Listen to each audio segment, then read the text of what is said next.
உங்கள் தந்திவன் தொலைக்காட்சியில் தெனாலி ராமன் தினமும் மாலை 6 மணிக்கு காண தவறாதீர்கள். வானிலை ஆய்வாளர் டெல்டா வெதர்மேன் ஹேமச்சந்திரன் இணைந்திருக்கிறார். ஹேமச்சந்திரன், பல ஃபோர்காஸ்ட் மாடல் பார்த்தாலும் ஒரு குழப்பமான ஒரு அமைப்பா இருக்கு. என்ன நடக்க போகுது இந்த சிஸ்டம்ல? அதாவது தென்கிழக்கு வங்கக்கடல் பகுதியில் நிலவிய அந்த காற்று சுழற்சி, வளிமண்டல மேலடுக்கு காற்று சுழற்சி இன்று காலை காற்றழுத்த தாழ்வு பகுதியா மாறி இருக்கு. இது தெற்கு மத்திய வங்கக்கடல் பகுதியில நிலவி வருகிறது.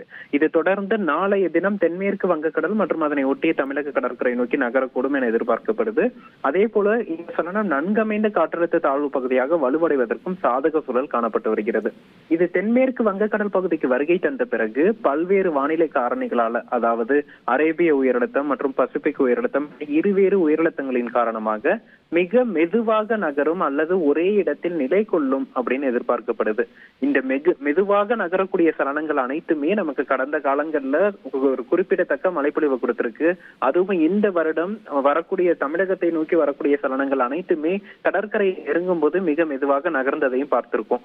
அப்படி பார்க்கும்போது இந்த சலனத்தின் காரணமாக மிக சாதகமான காற்று குவிதல் எந்தெந்த பகுதிகளில் விழுது அப்படின்னு பார்த்தோம்னா, வடகடலோர மாவட்டங்கள், குறிப்பாக சென்னை முதல் கடலூர் வரையிலான வடகடலோர மாவட்டங்களான சென்னை, திருவள்ளூர், காஞ்சிபுரம், செங்கல்பட்டு, புதுச்சேரி, விழுப்புரம், கடலூர் உள்ளிட்ட மாவட்டங்கள்ல சாதகமான காற்று குவிதல் ஏற்படுகிறது. இதன் விளைவாக நாளை காலை முதல் படிப்படியாக சென்னையில் மழை தொடங்கும். நாளை டிசம்பர் 17, 18 ஆகிய தேதிகளில் சென்னை மற்றும் புறநகர் பகுதிகளில் பரவலாக கன முதல் மிக கனமழை பொழிவை நம்ம எதிர்பார்க்கலாம். இது சென்னையில மட்டும்தான் மழைப்பொழிவை கொடுக்க போதா அப்படின்னா இல்ல, ஒட்டுமொத்த வட தமிழகமுமே, அதாவது டெல்டா மாவட்டங்களான மயிலாடுதுறை, காரைக்கால், நாகப்பட்டினம், திருவாரூர், தஞ்சாவூர் உள்ளிட்ட மாவட்டங்கள் மற்றும் வடக்கு உள் மாவட்டங்களான ராணிப்பேட்டை, வேலூர், திருவண்ணாமலை, கள்ளக்குறிச்சி போன்ற மாவட்டங்கள்லையும் நம்ம பரவலாக கனமழை பொழிவை நம்ம எதிர்பார்க்கலாம். இந்த சலனம் தமிழக கடற்கரை அருகே கிட்டத்தட்ட ஒரு 2 நாட்கள் நீடித்து நிலைத்து நின்று மழைப்பொழிவு கொடுக்கும் என்பதன் காரணமா டிசம்பர் 19ஆம் தேதி இரவு வரைக்குமே தமிழகத்துல மழைக்கான வாய்ப்புகள், இந்த சுற்று வடகிழக்கு பருவமழை தீவிரமடைந்து மழைப்பொழிவு கொடுப்பதற்கான வாய்ப்புகள் இருக்கு. குறிப்பா ஒட்டுமொத்தமா இந்த வட தமிழகம், வடகடலோர மாவட்டங்களுக்கு அதிக மழைப்பொழிவையும், வடக்கு உள் மாவட்டங்கள், டெல்டா மாவட்டங்கள்ல பரவலான மழைப்பொழிவையும் கொடுக்கும் என எதிர்பார்க்கப்படுது. இது சென்னையை ஒட்டிய கடற்பகுதியிலே 2 நாள் நிக்கிற மாதிரி இருக்கு. இது எனக்கு மிக்ஜாமோடு ஒப்பிடுறப்போ அதுக்கும் இதுக்கும் அது புயல், இது நன்கமைந்த தாழ்வு பகுதியாக இருக்கும். இந்த ஒற்றுமை வேற்றுமைகள் எப்படி நம்ம வகைப்படுத்தலாம், அதே மாதிரி இருக்குமோ அப்படின்னு தோணுது. அதாவது மிக்ஜம் பாத்தீங்கன்னா நமக்கு அது ஒரு தீவிர புயல். இது ஒரு இப்ப தற்போது காற்றழுத்த தாழ்வு பகுதியா இருக்கு. இது அடுத்து வரக்கூடிய நாட்கள்ல நன்கமைந்த காற்றழுத்த தாழ்வு பகுதியாகவும் கடற்கரை அருகே காற்றழுத்த தாழ்வு மண்டலமாகவும் வலுவடைவதற்கும் சாதக சூழல் காணப்பட்டு வருது. இது எப்படி இருந்தாலும் இதுவும் ஒரு மழைப்பொழிவை கொடுக்கக்கூடிய நிகழ்வு.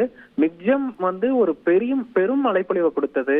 இந்த தற்போது இருக்கக்கூடிய சூழல்ல தமிழகத்தை பொறுத்தளவுக்கு, குறிப்பா சென்னை மற்றும் புறநகர் மாவட்டங்களை பொறுத்தளவுக்கு தொடர்ந்து அடுத்தடுத்த சுற்றுகள்ல மழைப்பொழிவு பதிவானதன் காரணமா நீர்நிலைகள்ல நீரிருப்பு வெகுவா அதிகரிச்சிருக்கு. அதே போல மண்ணின் ஈரப்பதமும், அதாவது சாயில் சேச்சுரேஷன் அப்படிங்கிறது ரொம்ப அதிகரிச்சிருக்கு. இதன் விளைவா நமக்கு ஒரு 5 சென்டிமீட்டர் 10 சென்டிமீட்டர் மழைப்பொழிவு பதிவானாலே அதன் தாக்கம் அப்படிங்கிறது சற்று கூடுதலாக இருக்கு.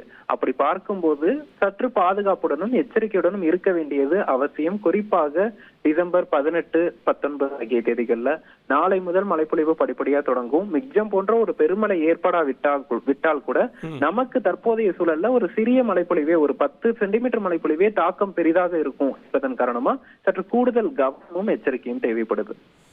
நன்றி ஹேமச்சந்திரன், நிறைய விஷயங்களை பதிவு பண்ணியிருக்கீங்க. குறிப்பாக இது மிக்ஜா மாதிரி தாக்கத்தை ஏற்படுத்துமான்ற அச்சம் தேவையில்லை. ஏன்னா அது புயல், இது நன்கமைந்த தாழ்வு பகுதி. ஆனால் ஒரே விஷயம், நம்முடைய நீர்நிலைகள் அனைத்தும் நிரம்பி இருக்கிறது, நம்முடைய நிலமும் கூட நீரை உள்வாங்கி இருக்கிறது. இந்த சூழலில் 2 நாட்கள் அது வட தமிழக கடலோர மாவட்டங்கள் இருக்கிறது. ஒட்டுமொத்தமாக தமிழக கடலோர மாவட்டங்களில் 17, 18, 19, 20ஆம் தேதி ஆந்திரா கரைக்கு போகிற மாதிரி காட்டுது. ஸோ 3 நாட்கள் முழுமையாக தமிழகத்துடைய கடலோர மாவட்டங்கள் இருக்க போகிறது. ஆவதற்கான, தேங்கி நிற்பதற்கான அந்த வாய்ப்புகளும் இருக்கிறது. அப்படின்றதால முன்னெச்சரிக்கை நடவடிக்கைகள் அவசியம், அச்சம் தேவையில்லை அப்படின்றதா இந்த சிஸ்டம் நமக்கு உணர்த்தக்கூடிய செய்தியாக இருக்கிறது. அடுத்தடுத்து வரக்கூடிய தொகுப்புகளை இதனை இன்னும் நம்ம விரிவாக அரசலாம். உங்கள் தந்திவன் தொலைக்காட்சியில் தெனாலி ராமன் தினமும் மாலை 6 மணிக்கு காண தவறாதீர்கள்.